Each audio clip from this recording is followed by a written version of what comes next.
Well, thank you, Professor Fournier, for your kind remarks. I have to say, I think for David Solomon's, he would want to make sure that I didn't claim to be his dissertation student. I took courses with David, but I was directed in the theology faculty by Gene Porter.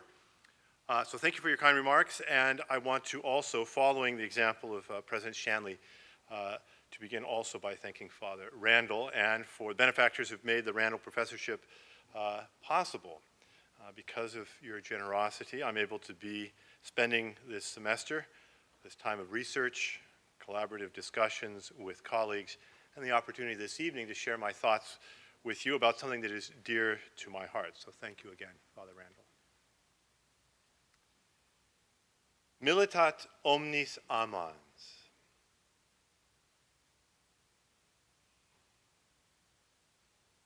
Every lover's a soldier, and Cupid holds his fort. Atticus, believe me, every lover's a soldier.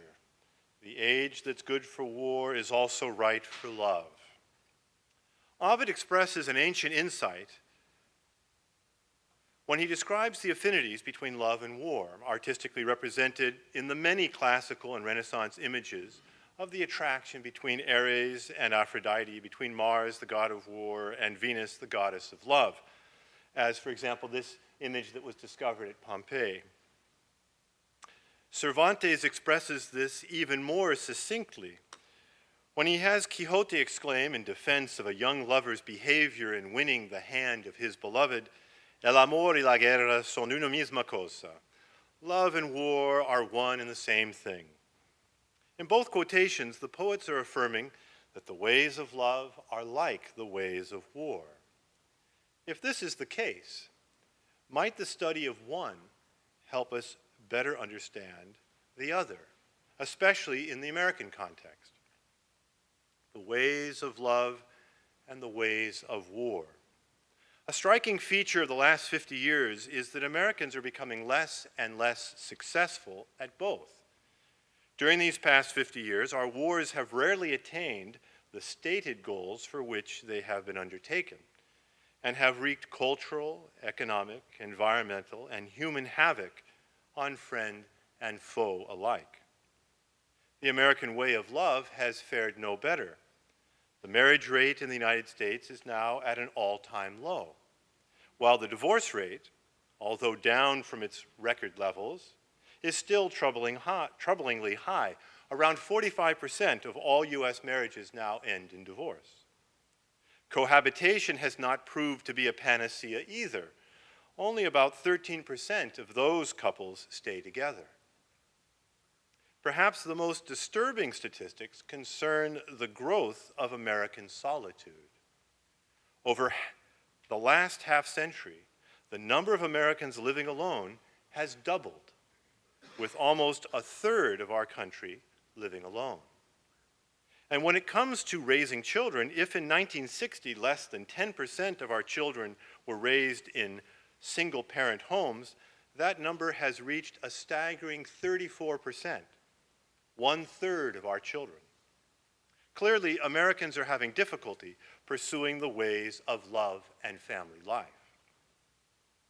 Thus, during our brief time together this afternoon, I will offer some reflections on the American way of war and suggest how they might help us better understand the current limitations in the American way of love. I wish to do so by focusing on one war in particular, the Vietnam War, and to suggest that the way we fought that war also has important things to teach us about the way we make love. Perhaps the easiest way to illustrate the point I wish to make is by focusing on the example of one particularly influential actor in that war. So, those with gray in their hair will remember who that gentleman is. One particularly influential actor in that war, because of how well he illustrates the issue I wish to address, the abuse of technical rationality to solve human problems. The person in question is Robert McNamara, who was Secretary of Defense during the Kennedy and Johnson administrations. Although it would be tempting to give a detailed biography of Secretary McNamara, especially since he's from my hometown of San Francisco, These facts will suffice. When President-elect Kennedy tapped him to serve in his cabinet in the autumn of 1960, Robert McNamara was already a distinguished public figure. He began his professional career as the youngest and highest paid assistant professor at Harvard Business School. Then, during the Second World War, he played a key role in the Army Air Corps' Office of Statistical Control, applying systems analysis techniques developed at Harvard to keep the Air Corps efficiently bombing its targets in both Europe and in Japan.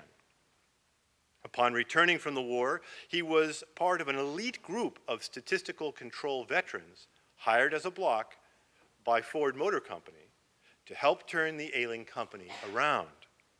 They were known as the Whiz Kids. Within 14 years, McNamara was president of the company, an unprecedented rise, which he had helped make financially successful once again. McNamara made the transition from whiz kid to new frontiersman with ease and was quickly regarded as one of the most gifted and most interesting members of Kennedy's remarkable collection of the best and the brightest of his generation. What I wish to underline this afternoon, however, is McNamara's remarkable belief that he did not need to know the language, history, or culture of Vietnam. Indeed, he admits that he did not know these things at the time in order to defeat the Vietnamese communist nationalists who were attacking the South Vietnamese government. Instead, McNamara viewed warfare as a problem analogous to those faced in business management, which required the efficient application of resources and technology and the rational use of game theory to attain victory. As James William Gibson has observed, McNamara's approach contained 3 stages. The first entailed reducing the conflict to the level of what could be measured and quantified. As Gibson notes, McNamara viewed warfare as, quote, a problem of organizing quantities, unquote. Quantification then enabled the war managers to treat warfare as analogous to a classical managerial problem of costs and benefits in the production of their product, which in this case was warfare. Without getting too technical, the goal of the second step in McNamara's managerial approach was to determine the point beyond which production of warfare became too costly for yourself and for your principal competitor, the enemy. The third step entailed developing models of enemy behavior that viewed the enemy as an agent who would follow the same logic of cost-benefit analysis. This third step was crucial because by means of game theory, it would enable planners to predict how the enemy would respond to the government's actions.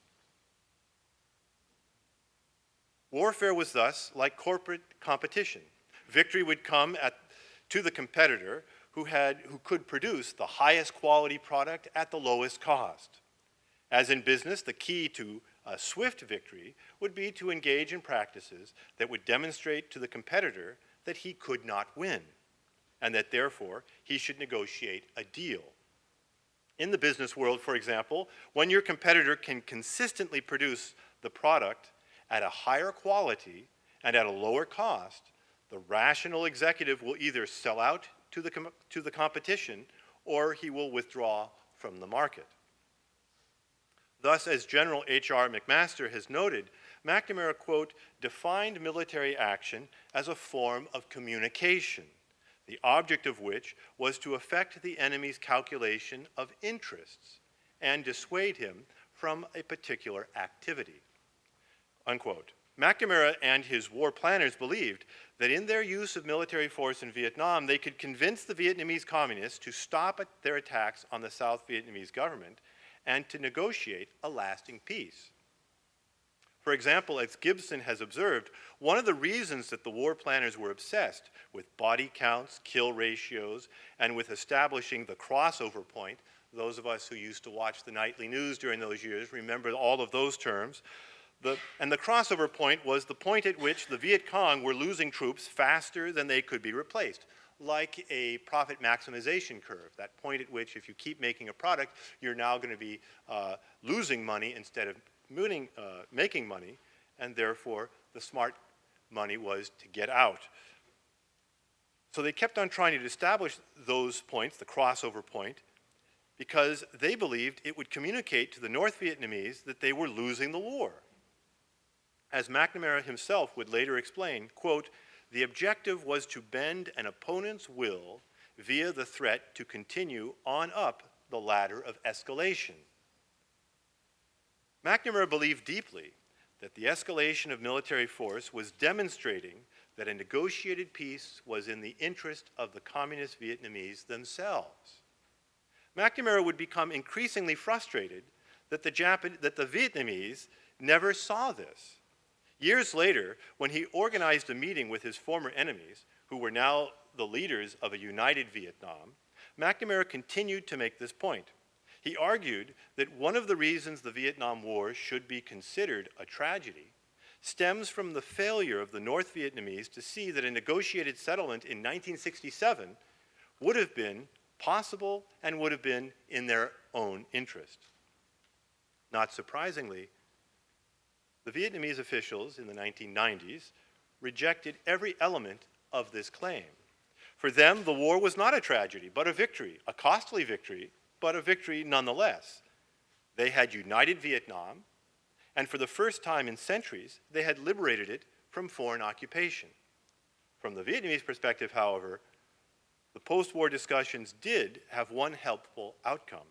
As one Vietnamese official explained, quote, "We understand better now that the United States understands very little about Vietnam."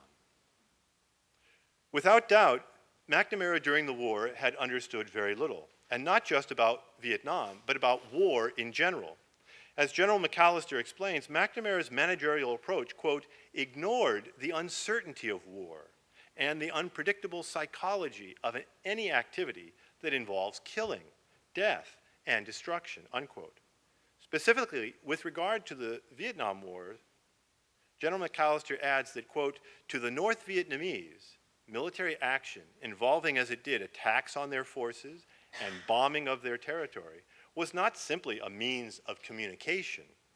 Human sacrifices in war evoke strong emotions, creating a dynamic that defies systems analysis quantification," unquote.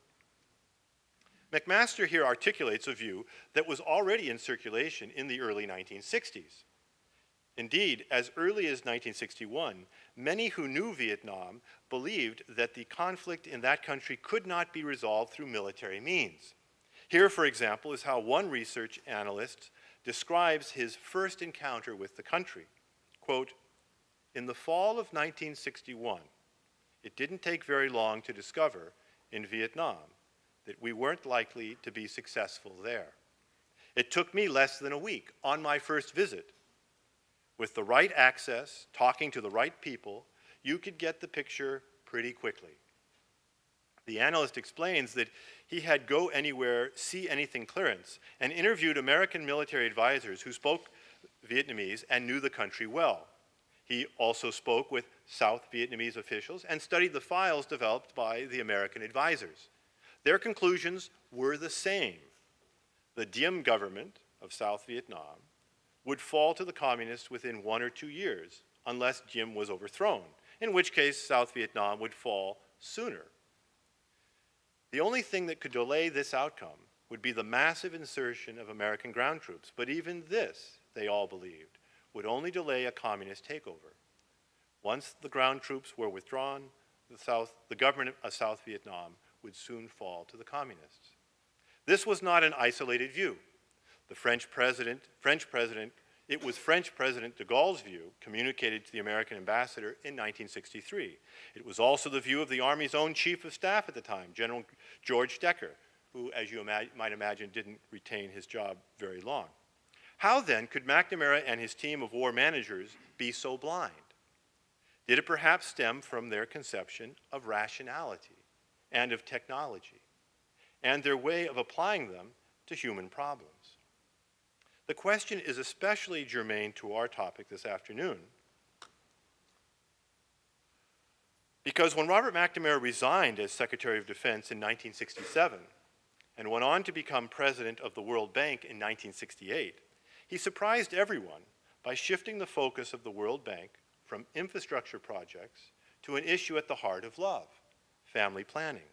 Specifically, he identified world overpopulation, along with hunger and illiteracy, as the greatest obstacles to development in the third world, and used the bank's resources to distribute and promote the use of contraceptives throughout the third world.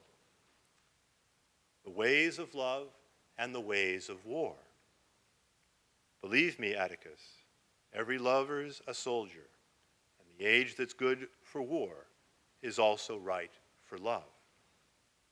Did the blindness that led him astray in war also lead him astray in his efforts at family planning on a global scale? Was he employing a false understanding of technical rationality in both cases? To answer this question, we must look more closely at McNamara's understanding of rationality. One more. Shortly after the debacle in Vietnam, McNamara, we can look at that, that's more important, more enjoyable to look at. Shortly after the debacle in Vietnam, McNamara looked back over his methods and offered the following reflection, quote, "It is true enough that not every conceivable complex human situation can be fully reduced to lines on a graph or to percentage points on a chart or figures on a balance sheet. But all reality can be reasoned about, and not to quantify what can be quantified is only to be content with something less than the full range of reason." Much later, as he approached his 80th year, McNamara reflected on his first encounter with higher mathematics as an undergraduate. Quote, "My mathematics professors taught me to see math as a process of thought, a language in which to express much, but certainly not all, of human activity. It was a revelation. To this day, I see quantification as a language to add precision to reasoning about the world. Of course, it cannot deal with issues of morality, beauty, and love, but it is a powerful tool, too often neglected when we seek to overcome poverty, fiscal deficits, or the failure of our national health programs." This all sounds very reasonable. McNamara is admitting that certain aspects of human experience fall through the sieve of quantification. Quote, not every conceivable complex human situation can be fully reduced to lines on a graph. And the language of math cannot deal with issues of morality, beauty, and love. McNamara simply saw his method as a quantitative common sense. In practice, however, when it came to making concrete practical decisions, whether this was at Ford, the Defense Department, or the World Bank, McNamara wanted to see the numbers. As one student of his days at Ford has observed, McNamara, quote, "thought that truth could be quantified, and if something could not be quantified, it couldn't be true. He wanted to measure everything, trying to bring quantification even to sales, marketing, and advertising." In the final analysis, McNamara's approach calls into question the role of qualitative considerations in rational analysis and practical judgment. Do things have natures? Are there qualitative aspects of reality, aspects that touch the heart and the emotions as well as the intellect, and thus imply that our emotions should have a role in practical judgments? Or is everything reducible to quantities, and is practical judgment simply a utilitarian calculus of costs and benefits?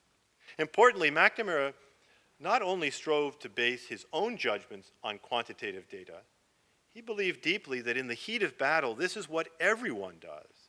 Any rational agent or potential enemy will make his decisions according to a self-interested calculus of cost and benefits. Not surprisingly, when the North Vietnamese failed to act as predicted, their behavior was viewed as irrational. For example, looking back later on the war, one of McNamara's lieutenants affirmed, quote, "The trouble with our policy in Vietnam has been that we guessed wrong with respect to what the North Vietnamese reaction would be. we anticipated that they would respond like reasonable people, unquote. In other words, like people who shared their same view of costs and benefits. But how can such a reductionist view of rational judgment take into account key events in our own military history, let alone in the histories and actions of other nations? How can one calculate a person's or a people's desire for freedom, or their love of hearth and home, or a warrior's commitment to valor in battle? What sense can the war managers make of John Paul Jones's refusal to surrender his sinking ship, Bonhomme Richard, in his battle with HMS Serapis? Or of General McAuliffe's refusal to surrender his dwindling and surrounded troops in Bastogne during the Battle of the Bulge in 1944? Indeed, by the standards of the war managers' analysis of cost and benefits, almost all of George Washington's actions from 1776 until the French entered the war 2 years later become incomprehensible.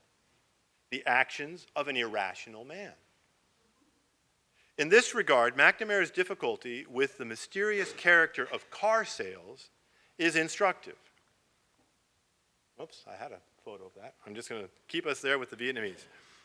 John Burns, author of the classic study of the whiz kids at Ford, describes the situation as follows with regard to car sales at Ford. Detroit could not explain exactly how a car was sold and why, measuring it so you could control the process. In the sale of a car, there was a mixture of persuasion and emotion, of impulse and irrationality, of a salesman's sincerity and of a customer's enthusiasm, things that you could not count nor measure. To McNamara, however, the car was simply a product to transport a person from here to there.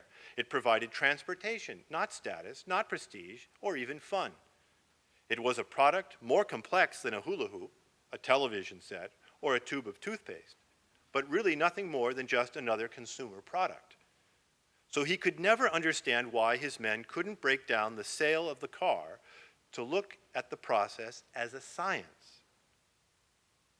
Quote, "We don't know how to count sincerity," explained an executive ordered by Bob to figure it out. Quote, "We don't have a sincerity meter. We don't have an enthusiasm meter," unquote. Sincerity, enthusiasm, honor, self-sacrifice, love of the true, the good, and the beautiful. Indeed, the true, the good, and the beautiful as such, these do not surrender to a utilitarian calculus, although they shape the behavior of families and of nations. The lesson of Robert McNamara would seem to be that when we try to fight wars by making practical judgments that do not take into account these aspects of human life, we are not only bound to fail, we will sow tragedy into the lives of all those involved. If this is true of war, might this also be true of the contemporary Western way of love? Are we trying to solve the challenges of love and family life through a utilitarian calculus of costs and benefits that misuses technology and doesn't take into account the rich, qualitative aspects of our lives? Okay, now we can bring out Miss Anscombe. Perhaps no one has confronted these twin questions more squarely than the British philosopher Elizabeth Anscombe. Professor David Solomon, who was last year's Randall professor, has described Miss Anscombe as one of the most important moral philosophers of the 20th century. A student and later professor at Oxford who attended Wittgenstein's courses at Cambridge, becoming his primary literary executive, chosen by Wittgenstein to translate and publish his manuscripts, Miss Anscombe is perhaps best known for her 1958 essay, Modern Moral Philosophy, which Professor Solomon has rightly described as one of the most important papers in ethics, at least in the English language, of the last 100 years. In his tribute to Anscombe's achievement, Professor Solomon reminds us of the context of that essay's composition.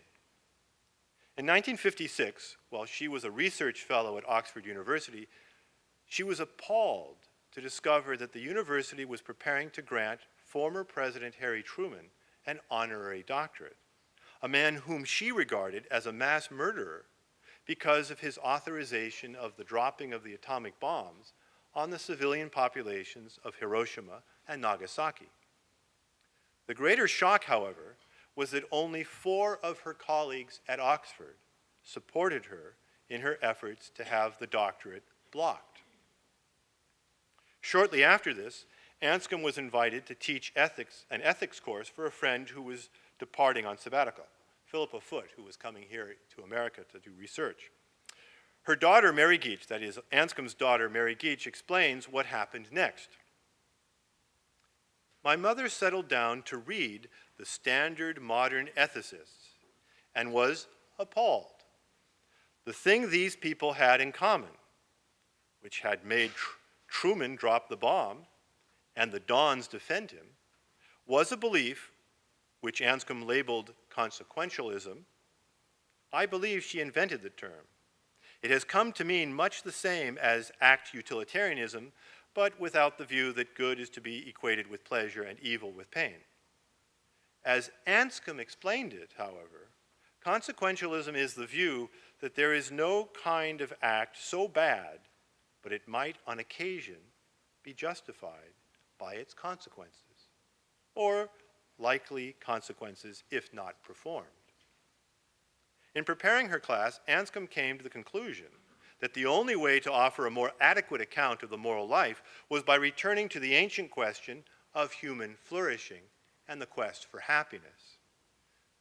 Elizabeth Anscombe was perhaps the most gifted of a remarkable group of women philosophers at Oxford, along with Iris Murdoch, Philippa Foote, and Mary Midgley, who had come, each in their own way, to the conclusion during their wartime studies that there was such a thing as human nature, and that there was such a thing as the true, there were such things as the true, the good, and the beautiful, and that human happiness and fulfillment depended upon living in harmony with these things. Instead of seeking certitude and precision in the reductive language of mathematics, Anscombe invited us to turn our attention to the way we use everyday human language in the rich and varied events of ordinary daily life. Following the lead of her mentor, Ludwig Wittgenstein, in his later work, she invited us to return to the rough ground of normal human language as we use it in the rich embodied events of human life, which is an animal life, a life embedded in a community and its history. Mary Midgley, in her autobiography, she's still alive, 97 years old. She's the last lone survivor of that group. In her autobiography, describes the effect of Anscombe's thought on Midgley and her contemporaries. Repeatedly and carefully, she spelt out how our thought about language has to be rooted in the complexities of real life. We can go back to these wonderful Asian cities. Has to be rooted in the complexities of real life, not imposed on from outside as a calculus derived from axioms. The special importance of language does not, then, flow from its being a particularly grand, isolated phenomenon. It arises because speech is a central human activity, reflecting our whole nature. Because language is rooted in a way that mathematics is not, in the wider structure of our lives. So it leads on to an investigation of our whole nature, unquote. Any consideration of the whole of human nature eventually comes to the study of marriage and family life. By the mid-1960s, Elizabeth Anscombe became increasingly concerned that the same consequentialist logic that had led to atrocities in the Second World War was now influencing views concerning the use of technology in family planning, views that she regarded as introducing a profoundly reductionist conception of sex into the heart of the rich reality of Christian marriage. In her provocative essay from 1966, even more provocatively entitled, "You Can Have Sex Without Children, Christianity, and the New Offer," She sounded the alarm that Catholic moral theology needed to address the moral status of contraception, that is to say, of artificial means of controlling fertility and of blocking conception during sexual intercourse, because of the rapid development of technologies that were making new forms of contraception possible. She further argued that theologians needed an adequate philosophy of action and intention, which would allow them to consider contraception in the context of a whole human life as it's actually lived. 10 years later, in an essay entitled Contraception and Chastity, she would apply her own earlier groundbreaking insights into human action to the problem of contraception, specifically to the issue of the indissoluble link between the unitive and the procreative aspects of sexual relations. Now, a full account of Anscombe's analysis would explain her understanding of an intentional act and its relationship to an act's intrinsic character. It would also present her view that just as an acorn remains intrinsically ordered to becoming an oak, even if it never becomes one, so too the act of sexual intercourse remains intrinsically ordered to procreation, even if it doesn't lead to it. For our purposes, however, what's especially interesting is her belief that once you employ technology to separate the unitive from the procreative in sexual relations, it will become difficult to understand why sex should only occur within marriage and why it should only occur between a man and a woman. Writing in 1975, Anscombe prophetically asks, quote, "If you can turn intercourse into something other than the reproductive type of act, I don't mean, of course, that every act is reproductive any more than every acorn leads to an oak tree, but it's a reproductive type of act, then why, if you can change it, should it be restricted to the married? Restricted, that is, to partners bound in a formal legal union whose fundamental purpose is the bringing up of children.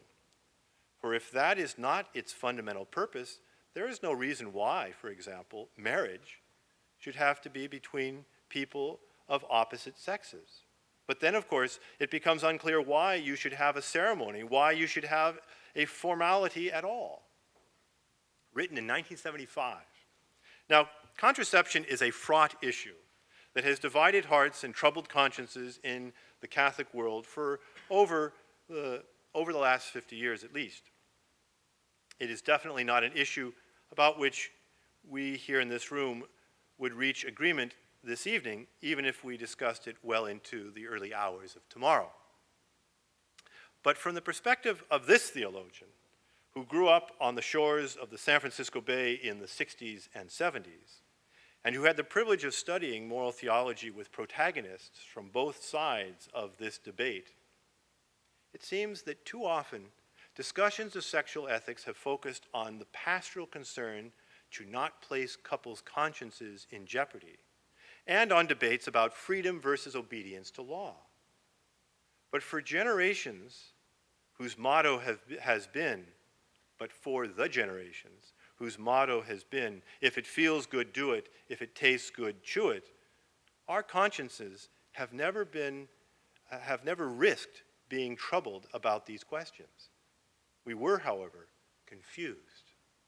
Perhaps, therefore, Miss Anscombe's call to consider family life in the larger context of human flourishing has merit. Moreover, since she accurately predicted the confusion about marriage that has emerged since her essay first appeared, perhaps she is indeed correct that the incoherence stems from treating sexuality reductively according to the same utilitarian calculus that has sown confusion in our wars. This would imply that our reductionist manner of applying technology to solve human problems is leading to a twofold blindness concerning human nature and its natural, social, and animal environment. As with every form of moral blindness, Miss Anscombe would have us return to the rough ground of the rich practices of ordinary human life. Shakespeare, when his characters have become blind about themselves and about their true vocations, sends his characters into the dark green of the forest, where they rediscover truths about their nature, their own animality, as well as their spiritual dignity.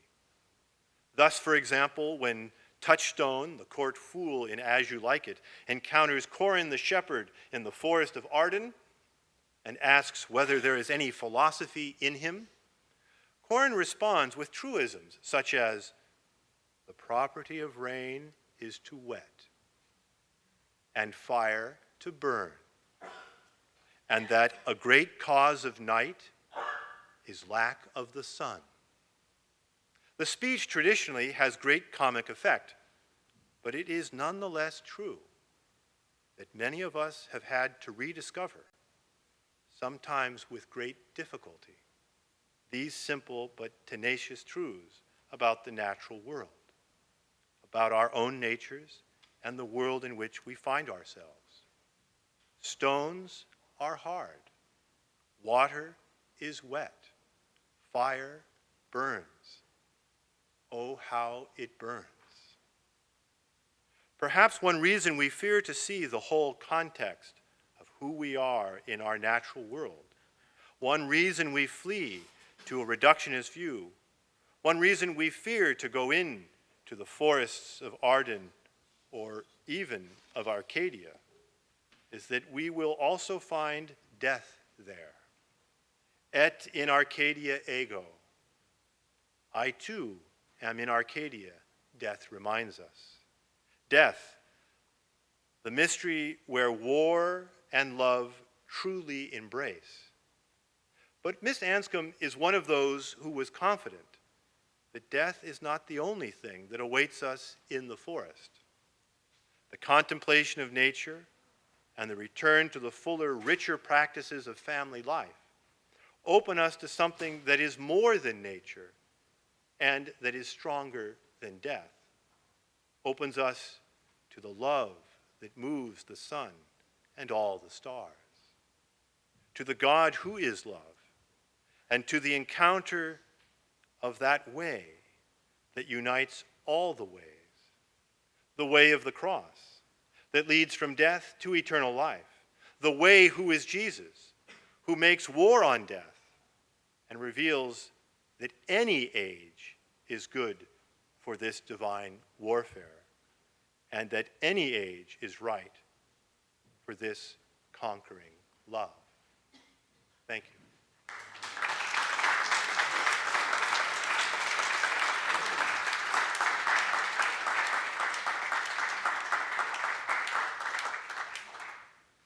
Thank you for an excellent lecture, Father Sherwin.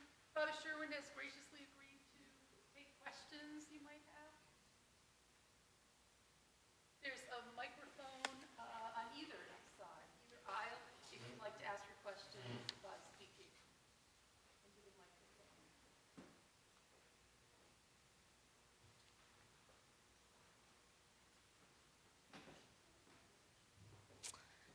Hi, Father Sherwin. Hi. Is this on? I can't tell. Okay. So, that last part about fire is hot and will burn. Well, what about the intention or will of some actual thought, some like action or thought? For example, you say that fire will burn and hurt, but sometimes the intention of like a forest fire is so that it will regrow anew in the end with new life. How does that fit into your understanding of this topic? Yeah, if I understand the extension of the analogy, thank you for your question. If I understand the extension of the analogy is nature has its properties, but we are also part of nature, and so is our reason. So how you use reason, you can use fire for good things, make a fire break, for example. You actually fight against a fire with fire. And so, yes, I think the early moral theologians that I think theologians that try to address any of these difficult questions want to look at exactly that. What is the point at which we are no longer the stewards of nature and slipping into being the lords of nature? When are we cooperating with the ends of nature that in conformity of which leads to our fulfillment? And when are we going beyond that and somehow violating those ends? I don't have a one-size-fits-all answer to that question, but I do think it's the right question to ask, because we And also, moral theology is always behind trying to understand practice. That is, when they first started to develop organ transplantation, which pretty much anyone of good practical reason could judge was a heroic act and an act of real charity, that someone would donate a kidney to save the life of someone else, and that everyone involved was involved in a noble practice. It wasn't at first easy because of the state of moral theology at the time and the tools of analysis that most moral theologians were formed with.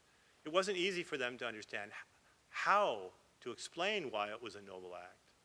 There may have been general agreement that it was, but how to explain it was very difficult, and still is not something that first-year students are able to articulate easily. So moral theology is always, I think, trying to follow what people actually do in the concrete wisdom. And Aquinas talks about this. You can't have a universal set rule that's going to predict every and be applicable to every case. There is the need for practical wisdom, which I think gets us back to the earlier issue, is that practical wisdom draws on the full, rich experience of life. And I think poor old Robert McNamara's difficulty was, I'll back up. Iris Murdoch talked about, if you want to understand a philosopher or a thinker, ask, what is he afraid of? And McNamara, I think, was afraid of not being in control. And so the way to be in control was to reduce things to what you could control. The problem is that leads you into a world that at that level you control, but you may not control the real world. Good question. Yeah. Yeah, no, that's always the temptation, to become a Luddite, right? To destroy technology. I even have a friend who says he's a neo-Luddite. He wants to use technology to destroy technology. I wouldn't be here, none of us would be here without the technology that makes this type of room possible, this type of presentation possible. I'm even able to speak because I have, I think 8 screws, titanium screws, reconstructing my jaw. So the technology is not a bad thing. The challenge is, not only does technology invade everywhere, but it's as if we don't even get to ask about it. That is, 100 years ago, if you were to say, well, the automobile is a neutral technology, it doesn't determine how you're going to use it. But now, really, the automobile determines a lot about what we do in life. So, yes, technology is a good thing and can be used well. But it can also begin to wag the dog, so that our cities started, my hometown, had the citizens of San Francisco not objected, the waterfront of San Francisco would have become a double-decker freeway all the way along the waterfront. And the citizens put a stop to it. And when I was growing up until 1989, there was actually part of the freeway, like this tentacles of a monster coming into the city that then just stopped. And then mercilessly, the 1989 earthquake destroyed them. So they all had to go away. So it's the give and take. There's one of my heroes is George Grant, who's a Canadian educator, philosopher. And he goes a little bit farther than I would. But he's able, as a fantastic teacher, to name the problem. And that is, once you get into a certain way of thinking about technology, it's very hard to figure out how to place limits on it. And he quotes Robert Oppenheimer, who was the father of the atomic bomb. Oppenheimer says, you see a piece of technology and you just have to do it because it's just so sweet, right? So we don't know how to respond easily to that scientific, technological impulse that, oh, it's so sweet, you just have to do it. Well, if doing it changes everything about your life, and no one asked us about it. I mean, when did not responding to a message overnight become a sin? I mean, when I started teaching, you wrote letters, and it took a few days for the letter to get someplace, and then you figured you had a week to wait for the letter to get back, or you made a phone call. But now, you start getting little ticklers the next day if you haven't responded to the email. Now, no one asked me about that. Was there a vote in a faculty meeting? Was there a vote in the state of Rhode Island? So it's a give and take. Technology is not bad. It makes our life possible, and it's integrated into the way of war from the very beginning, and to the ways of love. But knowing how to manage it in this fallen world is not easy. And like baseball, here's a good example. Whereas Vidmar has snuck out. But baseball, when I was a kid, there was no canned music. You know, Candlestick Park had an organ, and then it had Dixieland bands. There was no one's looking up at the screen. No one's listening to all this sound, noise. And it was a much more contemplative experience. I think it's difficult to communicate to you what it was like to go where you had these Southern men who were veterans of the Second World War. They had worked in the naval yards in the Bay Area. They were black men from the South. They had a sense of contemplation. And they would go to the game as a pastime. And it was quiet. And it was contemplative. And it was a different game. And no one asked me, as a fan of the National League, whether I want that big screen there, or whether I want to have an instant replay, which gives people, if baseball is a metaphor for life, the umpire was perfect. Life isn't fair. That's the way life is. You got to live with an umpire. You got to learn how to treat him. You got to learn how to treat fate. But now we have this idea that the instant replay can fix it. Well, guess what? Life isn't like that. But the way we play baseball now gives you the false impression that life can be fixed by technology. That's the danger. That's the danger. Yeah. Thanks.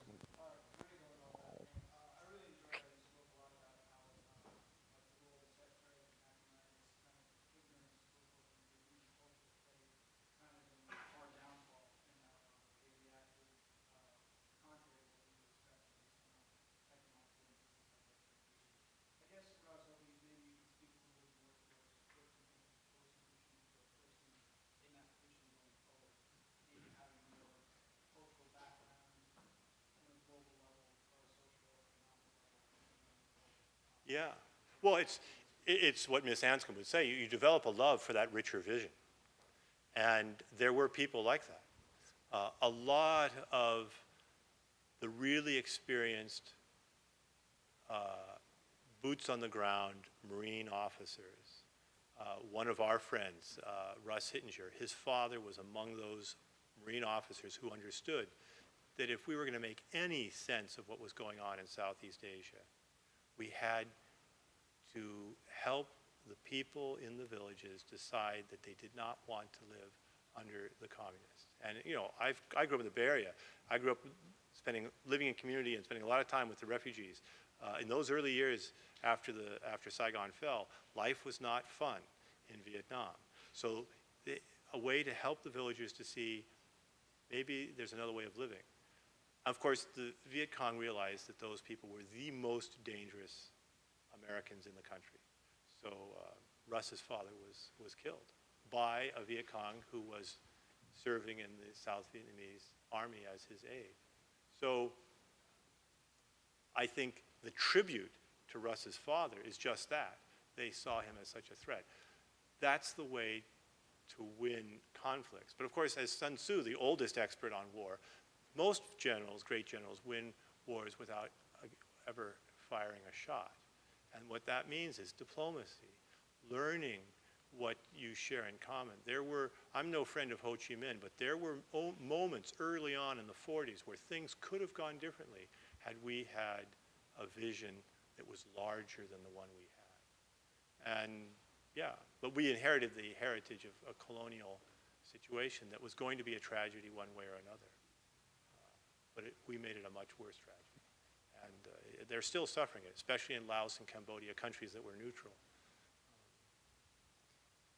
Thanks, Father Sherwin. So, great talk. I want to push a little bit by asking the now what question.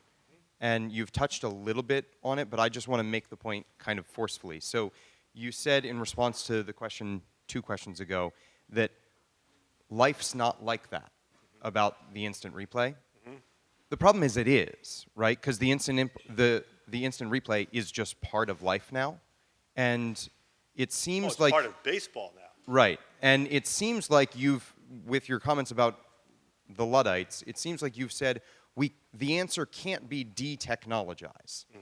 So if the reality is, at least for America, sex and war have both been technologized, and the answer isn't de-technologize, now what? Yeah, I would say the quick answer to that is the wise use of technology. But the wise use of technology that is in the service of a richer vision. Now, it can go in two directions. Romantic Father Sherwin would go the more full bore, live in a ranch, get up every morning and ride out and spend an hour in the saddle, because it's the best way you can ever learn about your own animality is to communicate with a half-ton bundle of animality and have a real communication and learn how to communicate animal to animal through touch, emotion, so living in communities that put you in touch with our own animality, with community in ways that we're less and less accustomed to. Now, again, it doesn't have to, not everyone can go ride horses every morning, so that's not what's necessary.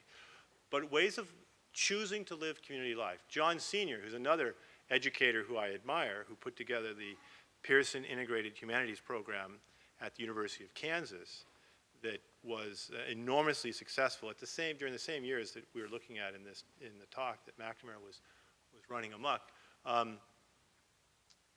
They just tried simple things, getting men and women to learn how to dance. Now, they were into ballroom dancing, formal dancing, which I love, but you could do you could do jigs and reels, you could do scary dancing, whatever it is that gets back to the old ancient insight that there is such a thing as courtship and the ways of courtship, and that it's physical and it uses touch and it has stages. We've lost that.